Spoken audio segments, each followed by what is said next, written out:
Hello friends, welcome back to my channel learn with Gopal. I hope आप लोग स्वस्थ होंगे और मस्त होंगे। सो माय फ्रेंड्स, आज की वीडियो के अंदर हम लोग चर्चा करने वाले हैं BCA के बारे में। क्या है BCA, इसको करने के प्रोस और कॉन्स क्या हैं एंड ऑल अबाउट। तो यह वीडियो स्पेशली उन स्टूडेंट्स के लिए है जिन्होंने हाल ही में 12th पास आउट किया है और अब परेशान हैं कि आगे क्या करना है, और कुछ स्टूडेंट्स ऐसे भी हैं जो कि जेई की प्रिपरेशन करने के बाद एडमिशन ना मिलने के कारण से भी परेशान हैं। सो मैं आप लोगों की ये टेंशन इस वीडियो के अंदर ख़त्म करने वाला हूँ। इसके लिए मैंने कुछ पॉइंट्स प्रिपेयर्ड किए हैं, like what is BCA, admission procedure, jobs and salary, job opportunities and हमारा लास्ट एक पॉइंट है इसको करने के प्रॉस और कॉन्स क्या हैं। ठीक है, तो चलिए समझते हैं, लेट्स स्टार्ट।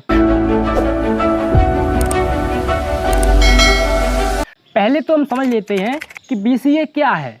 तो BCA means bachelor in computer application and this is 3 years under graduate course in computer field. यानी इस कोर्स को करने के बाद आप कंप्यूटर टेक्नोलॉजी जैसी फील्ड के अंदर अपना करियर बना सकते हैं।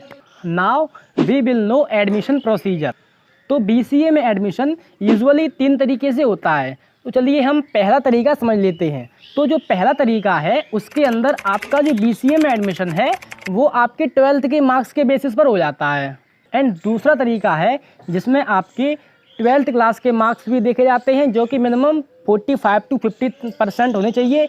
एंड इसके बाद आपको जिस भी कॉलेज या यूनिवर्सिटी के अंदर एडमिशन लेना है उसका आपको एंट्रेंस टेस्ट क्लियर करना पड़ेगा, उसी के बाद आप एडमिशन ले सकते हैं। और तीसरा तरीका है कि कुछ कॉलेजेस आपका इंटरव्यू कलेक्ट करवा लेते हैं, जिसमें आपके सीनियर फैकल्टी मेंबर्स होंगे या बोर्ड मेंबर्स होंगे जो कि आपका इंटरव्यू ले लेंगे और आपकी प्रोफाइल को चेक करेंगे, आपके जो 12th के मार्क्स रहे हैं उनको देखेंगे और उसी बेसिस पर आपको एडमिशन दे देते हैं। अब जो कॉलेजेस BCA कराते हैं उनमें कुछ यूनिवर्सिटीज़ भी हैं, लाइक हमारी JNU हो गई, उसके बाद हैदराबाद यूनिवर्सिटी हो गई एंड BHU हो गई, और बहुत सारी डिफरेंट यूनिवर्सिटीज़ एंड कॉलेजेस हैं जो आपको लिस्ट में दिख रहे होंगे। अब मान लो आप BCA करने जा रहे हो, तो इसके अंदर हमें पढ़ाया क्या जाएगा ये भी जानना तो बहुत ज़रूरी है।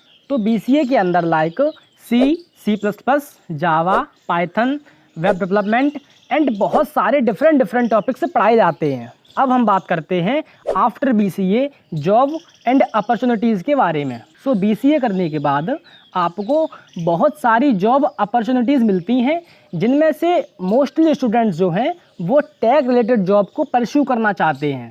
टेक रिलेटेड जॉब के अंदर हो सकता है आप सॉफ्टवेयर डेवलपर की पोजीशन पर जाएं, जिसके अंदर आप फ्रंट एंड डेवलपर बन सकते हैं, बैक एंड डेवलपर बन सकते हैं एंड फुल स्टैक डेवलपर भी बन सकते हैं, जो कि बैक एंड फ्रंट दोनों ही डेवलपर का काम करते हैं। दूसरे टाइप की हमारी जॉब्स साइबर सिक्योरिटी या नेटवर्किंग से रिलेटेड हो सकती हैं। तीसरे टाइप की जॉब जिसके अंदर आप डेटा साइंस या डेटा साइंस एनालिसिस के रोल में भी किसी भी कंपनी को ज्वाइन कर सकते हैं। चौथे टाइप की जॉब के अंदर आप फ्रीलांसिंग भी कर सकते हैं। इसके बाद हम BCA के अंदर सैलरी की बात कर लेते हैं। तो BCA स्टूडेंट्स के जो पैकेजेस हैं वो 1 लाख to 5 लाख के एवरेज में रहते हैं। बट इसका मतलब ये नहीं है कि BCA स्टूडेंट्स केवल इसी रेंज में कमा सकता है। अगर आप अपने कॉलेज टाइम में थोड़ी ज़्यादा मेहनत करते हैं, थोड़ा एक्स्ट्रा वर्क करते हैं, तो आपके जो पैकेजेस हैं वो 10 लाख को भी क्रॉस कर सकते हैं, 20 लाख को भी क्रॉस कर सकते हैं। बट ये तभी पॉसिबल है जब आपकी प्रोफाइल अच्छी हो, आपकी स्किल बेटर हो as compare to your college crowd.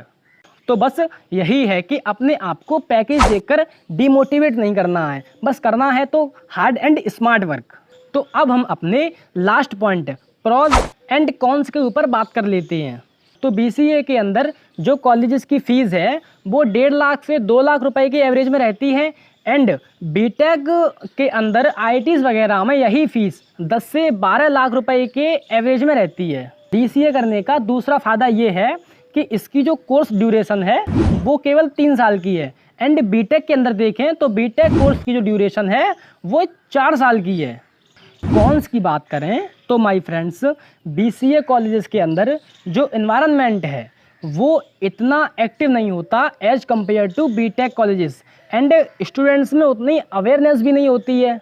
And दूसरा, बीसीए के अंदर इतना कोडिंग कल्चर भी नहीं होता है एज़ कम्पेयर टू बीटेक, क्योंकि जो स्टूडेंट बीसीए कर रहा है उनको बहुत ही कम रोड मैप्स पता होते हैं, और बहुत सारे स्टूडेंट्स ऐसे भी होते हैं जिनको यही नहीं पता होता है कि उनको वेब डेवलपमेंट सीखनी है तो कहाँ सीखना चाहिए, या प्लेसमेंट लेना है तो उनको डीएसए सीखना चाहिए। प्रोजेक्ट बनाने पड़ते हैं, इसके साथ साथ आपको डेवलपमेंट करना पड़ता है, इंटर्नशिप करनी पड़ेगी, आपको एक अच्छी लिंक्डइन प्रोफाइल बनानी पड़ेगी। ये कुछ बेसिक और वैल्यूएबल थिंग्स हैं जो एक बीटेक स्टूडेंट्स को उसके सीनियर्स वगैरह से पता चल जाती हैं, लेकिन बीसीए कॉलेज के अंदर लैकिंग होती है। तीसरे कॉन्स की बात करें, मार्केट में बहुत सारी कंपनीज़ ऐसी हैं जो आपको स्किल बेस पर हायर करती हैं, बट कुछ कंपनीज़ ऐसी हैं जो बीटेक स्टूडेंट को हायर करेंगी as compare to BCA student. तो यही कुछ प्रोज एंड कॉन्स थे। अगर मैं आपको सजेशन दूं तो अगर आपकी फाइनेंशियल कंडीशन अच्छी है, आप बीटेक के अंदर 4 साल लगा सकते हैं और आपको गवर्नमेंट कॉलेज भी मिल रहा है तो आपको बीटेक कर लेनी चाहिए, वरना एक एवरेज स्टूडेंट के लिए बीसीए भी बेटर ऑप्शन हो सकता है। तो आज की वीडियो में बस इतना ही। अगर आपके मन में बीसीए को लेकर कोई भी डाउट है तो आप मुझे कमेंट करके पूछ सकते हैं, और अगर वीडियो अच्छी लगी हो तो वीडियो को लाइक करें, चैनल को सब्सक्राइब करें और अपने फ्रेंड सर्कल में शेयर करें। तब तक के लिए जय हिंद, टाटा, बाय बाय।